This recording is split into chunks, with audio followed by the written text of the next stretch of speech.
अस्सलामु अलैकुम वरहमतुल्लाहि वबरकातुहू। अज़ीज़ दोस्तों, प्यारे दोस्तों, जब तक खाने का एक लुक़्मा भी पेट में रहेगा तो अल्लाह का ज़िक्र करता रहेगा। इतना प्यारा अमल, इतना बाबरकत अमल आपको बताने जा रहा हूँ।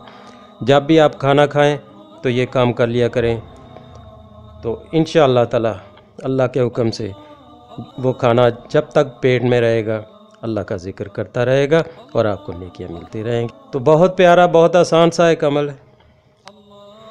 जब भी आप कोई चीज़ खाते हैं,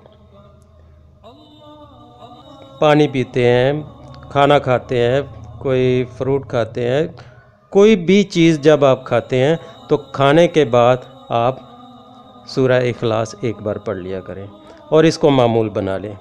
जब भी खाना खाएं उसके बाद आप सूरह इखलास एक बार पढ़ लिया करें और जब तक खाना आपके पेट में रहेगा तो वो अल्लाह का ज़िक्र करता रहेगा। बहुत ज़बरदस्त अमल है, बहुत प्यारा अमल है। अल्लाह ताला आप सबको सिरात मुस्तकीम पे चलने की तौफीक अता फरमाए। अल्लाह ताला आप सबकी हिफाज़त फरमाए। अल्लाह ताला आप सबको अपने हिफ्ज़ ईमान में रखे। मुझे अपनी दुआओं में याद रखिएगा। अल्लाह हाफिज़। हमारी वीडियो पसंद आए तो लाइक, शेयर और सब्सक्राइब ज़रूर करें।